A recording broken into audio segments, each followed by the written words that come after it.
Are you still able to remember how you felt when you first heard the news about COVID? Since many thought it was just another temporary, faraway illness, life just carried on as usual. I feel it. Even when things got serious and restrictions were implemented, the thought of taking a little time off work or school, changing up the daily routine and finally having the time to work on those personal projects we'd been planning since forever was exciting for many. But as the weeks turned into months, even the most optimistic came to realize it wasn't the holiday they expected it to be. Instruction. You must stay at home. In the past few months, small businesses have been clobbered by the coronavirus pandemic. Restaurants that have already closed permanently. Last couple of weeks have been some of the hardest. Working from home is hard. And the institutions that were supposed to provide comfort and support could no longer do so. Because of a lack of funding and lockdowns locally, we're finding it very difficult to reach out to these children and support them. Charities across Canada say they're facing an unprecedented challenge with COVID-19. Organizations are operating far below their normal budgets. We have had people that have not eaten in days. Worship halls throughout the world close their doors. The churches are closed, church income is down. Is that have aging congregants, and they have been forced to close. Both they and the people they help face a very uncertain future. People were left on their own. There was no one to turn to. For many, faith and hope had been lost.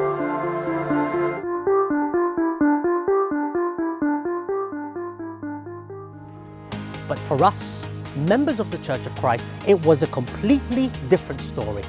With God's help, not only did we make it through, the church flourished in the works of edification,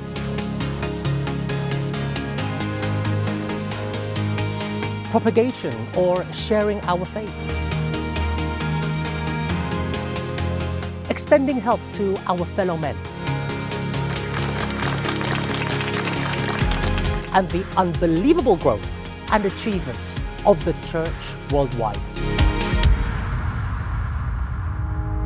And that's what this special anniversary episode is all about.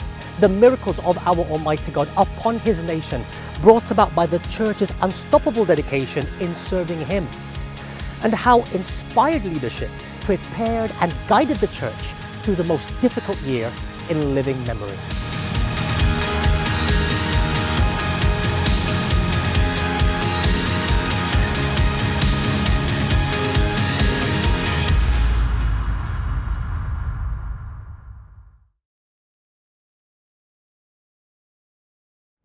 But before we start talking about the miracles God has blessed the church with this last year, we have to get to the root of those blessings. So stick with me while we take a little diversion. You'll understand the reason why a little later on. The quick creation and implementation of measures of the Church of Christ to curb the initial spread of the virus was used as a model example for other organizations. Like for example, yung Iglesia ni Cristo, yung isang serbisyo nila, ginawa nilang 3. So masatisfy nila yung 2 meters distance between worshippers. For today's COVID hero, I want to acknowledge the Iglesia ni Cristo Church. But when total lockdown came, everything had to shut, including churches. And the churches that attempted to stream their services online ran into lots of problems. Part of the problem is that there's very little structure that's going on at home. And Father, we just pray for Sharon to have strength with the children and that dog. The church is not prepared for that. It doesn't work that way. In some of the churches did not have the internet available. A lot of the older members are not used to this online giving. I mean, I'm not even used to the online giving. Slowly vanishing are the offerings collected at Sunday church services. There will be churches that do not recover. Sadly, hackers took advantage of the lack of security because of the rush, with disturbing and traumatic results. Horrifying photos popped up on everyone's screen. Experts say this is just one of many incidents happening around the country. But for the thousands of Iglesia ni Cristo congregations around the world, we didn't have those problems. Not even one worship service was missed. The transition to video streaming was seamless and instant. security was made a priority, and for areas with limited internet access, household worship services were conducted. I was never really worried about it. I feel quite comfortable that we will be able to have our worship services. You know, not all of us are technically advanced in terms of using the different devices. It was very difficult, but with the guidance of our church administration, we were able to get help because we were told how to do it and still learning. So the church was always looking over us. No, I never used WebEx. It was just very basic technology I knew. I soon got the hang of it because we've been doing it for so long, and I've been able to help other people log on as well. So I feel as if I know what I'm doing now. We treat it like as if we were going to the house of worship. So you dress properly, log in an hour and a half before the service, you do your devotional prayers. They've gotten us ready for the situation that we are in now, adapted to the situation. We have the technology to be able to do this. Now, there's a reason why it felt seamless and easy, getting millions of us onto video streaming worship services. And it all boils down to preparation. Many years before, even decades. So let's rewind a little. Brother Eduardo Manalo has always had a deep interest in emerging cutting-edge technologies, specifically in the fields of media and communication, always thinking of ways the church could benefit. From hosting to production, from composing music to writing, from computer programming and networking to satellite conferences, and all this before the internet, eventually helping to bring the Philippines into the internet era.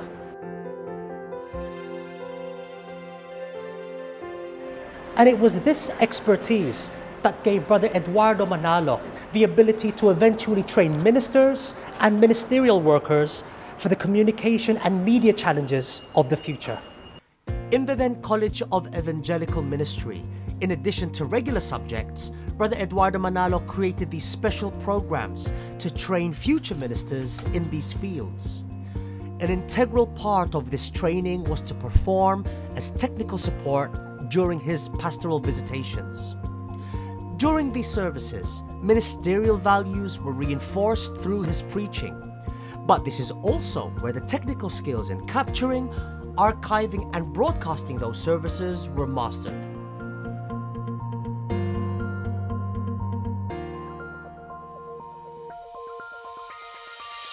Since then, thousands more have been trained this way, in the use of the latest media and communications technology. After years of training and hundreds of hours of live streaming to an ever-increasing number of sites around the world, the first milestone of 4,000 live sites, translated into multiple languages, was reached in 2018 during the 100th anniversary of the Children's Worship Service.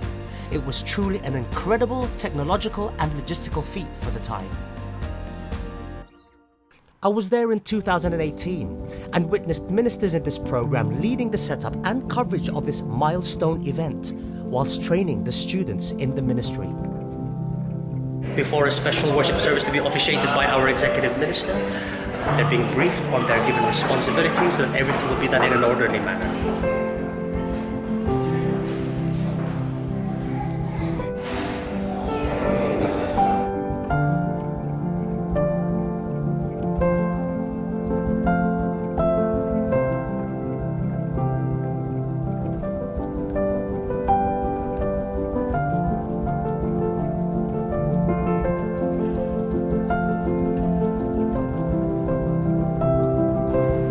Five, six, seven. Mic check. I caught up with Brother Joshua, a student at the time, and asked him why this program of the executive minister is so important for our ministry and the church. It's very, very important that we should get this training. It fully equips us in the future, especially when it comes to modern media. It keeps us updated and how to be well equipped with the skills that we need in order to advance as well with modern media and also with the church at the same time.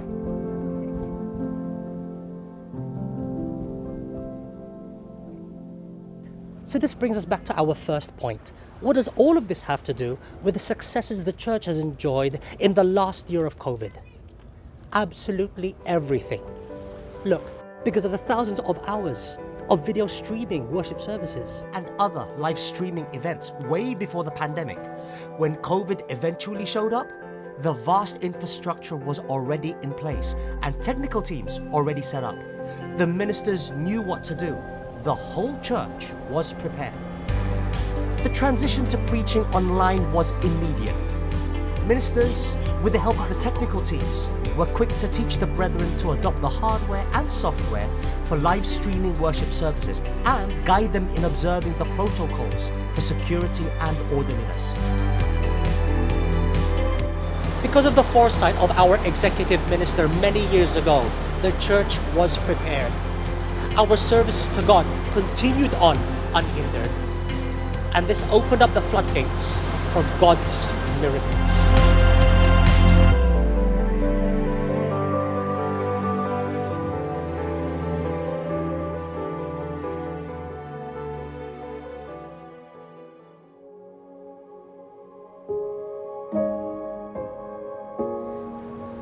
The inspired words uttered by the executive minister at the beginning of the pandemic defined the spirit and set the resolve of the entire church to face whatever lay ahead, with miraculous results.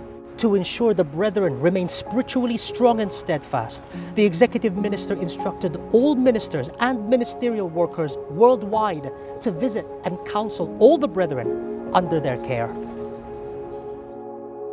The officers and members of the Christian family organizations made the most of the video streaming skills they had learned from the worship services. Brethren not only within their ecclesiastical districts, but also across districts throughout the world, regularly gathered together in online activities, ranging from Kadiwa meet and greet activities to seminars on various topics from stress management to livelihood. God is using this either to propagate or to edify, because that's what we need right now. Those activities help people.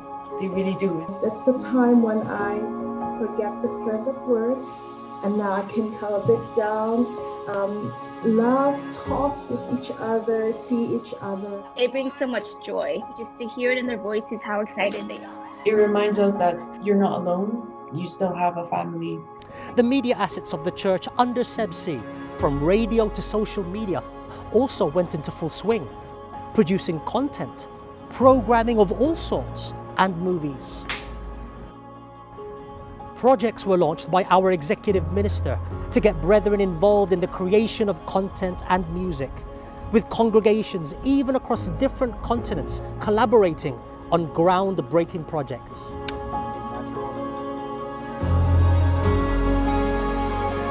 An intensive campaign to share our faith was also launched by the church administration. The ministers and ministerial workers, who are now armed with the tools and know-how in video streaming, were able to establish multiple Bible study sessions every day. And because it was done online, it gave the brethren the ability to invite literally thousands of guests from around the world and to reconnect with and invite family and friends. Districts got creative in the sharing of the gospel, combining evangelical missions with entertainment through musical performances and fun get-together activities. All these on top of regular online pasugo drives, easily shared with the click of a button.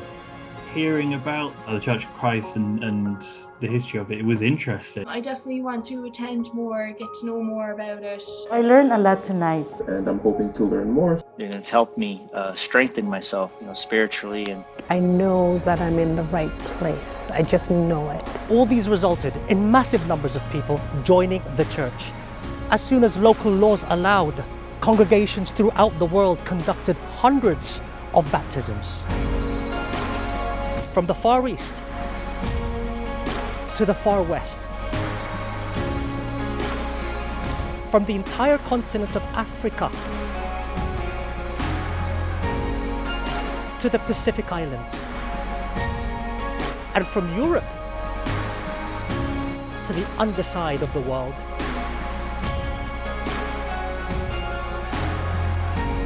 told myself this is really the one. I was happy. I felt, renewed.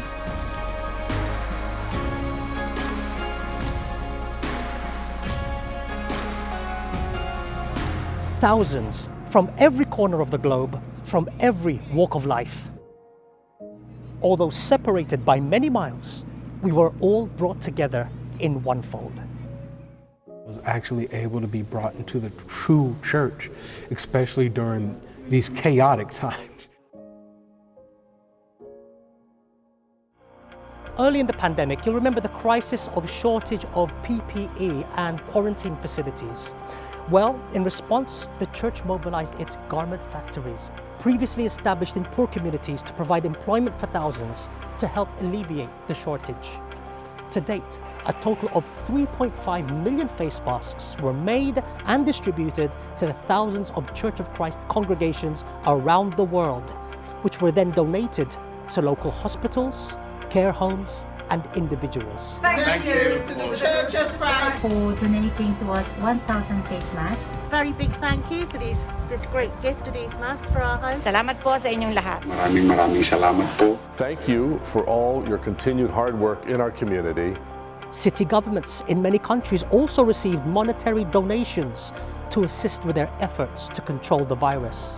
Everybody at Church of Christ, thank you for what you're doing here today. Napakalaking tulong po talaga sa amin ito, lalong-lalo na't gipit na gipit po kami. The love and generosity. This is really what's kept us strong through this whole pandemic. We would not be here without people like you. Congregations offered their grounds to be used for vaccination and COVID testing sites. I am pleased to extend my warmest greetings to the volunteers of the Felix Y. Manalo Foundation.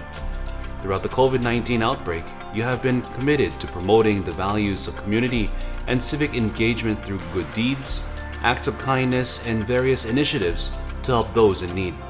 To alleviate the shortage of quarantine facilities and hospital beds in the Philippines, the church allowed the use of the entire Ciudad de Victoria, the home of the world's biggest indoor arena, making it the largest quarantine facility in the country. Marami pong salamat, Kajun Santos and kapatid na Eduardo Manalo. Nagpapasalamat po tayo sa INC for offering this facility to us. Very hospitable accommodation po dito. Maraming salamat po. Salamat po sa inyo, Iglesia ni Cristo.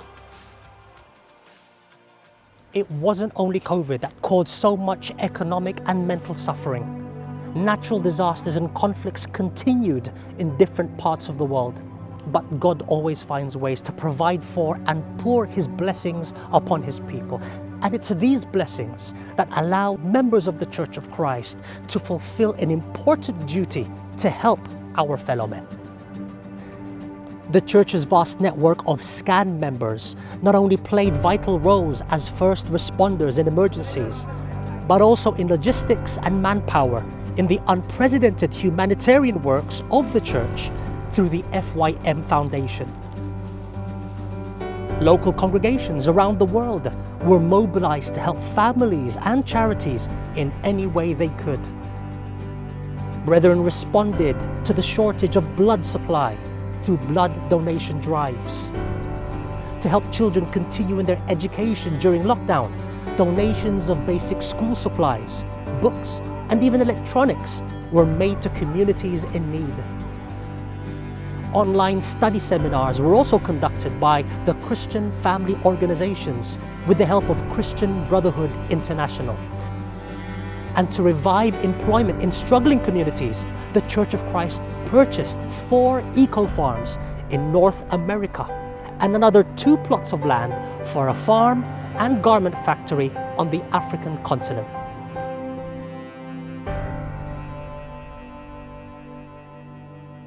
But the greatest impact the church has made was in providing emergency food aid to literally millions of people. Think about that. A religious organization, on top of everything we've mentioned already, during a time of crisis, providing emergency food aid when other churches and even charities are unable to do so. The Church of Christ has always led the way in distributing emergency aid during calamities in the past. The Antiochian Orthodox Christian Archdiocese of Oceania remembered this, and so requested the help of the INC in providing 3,000 families of their church with emergency food parcels due to the devastating effects of COVID and Typhoon Ulysses. And the response they got from Brother Eduardo Manalo was not the response they were expecting. Hindi namin akalain na dadagdagan. 3,000 lang po yung alam namin. Ginawa niyo pong 6,000. Second wave ng inyong pagtulong po sa aming simbahan mas higit kaysa doon sa nauna. I'd like to express our deep gratitude for this unexpected assistance. Overwhelmed po kami. Thank you very much. The Catholic parish in Melton, Australia, were also the recipients of the church's food aid, where not only local residents were helped out, but also those refugees fleeing conflicts or poverty.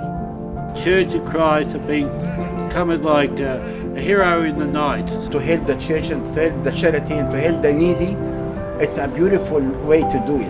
Thank you from the heart for coming and helping in Melton. Every ecclesiastical district around the world played its part, from personal expressions of love through distributing food packages to neighbors, to massive donations made to charities on levels never seen before. We thank you from the bottom of our hearts. This is an amazing thing to do. Absolutely blown away with what you guys do all over the world, all over America. 25 U-Hauls of food being donated to us today from this church. This is great! I have never seen anything like this before. This is the biggest donation that we've ever gotten from anybody.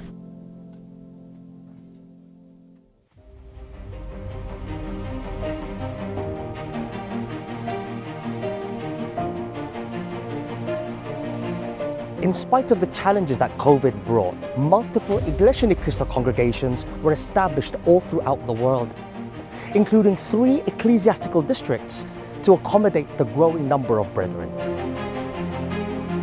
When construction sites worldwide fell silent and churches were selling off their properties, the Iglesia Ni Cristo continued in the relentless drive in purchasing and building structures for worship and other administrative uses.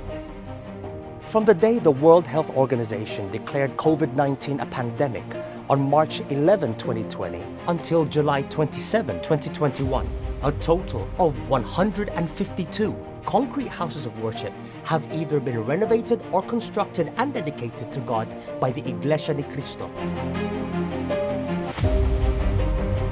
And there's still the 184 ongoing building projects that began during the pandemic, along with the plots of land purchased or donated for future houses of worship. All this to provide the ever-growing flock with a place to gather and glorify and praise the Almighty God. But with such rapid growth comes the great need for more helpers of the executive minister. Lockdown didn't stop thousands of additional officers taking oath. Neither did it stop hundreds of young men joining the School for Ministers to follow in the footsteps of those who went before and inspired them. In the last year alone, hundreds of students of the School for Ministers graduated from their studies. Within the same period, 1,251 ministerial students who completed their studies and practicum requirements took oath as regular ministerial workers and were assigned to different congregations all throughout the world. Added to the ministerial force of the Iglesia Ni Cristo were 176 newly ordained ministers.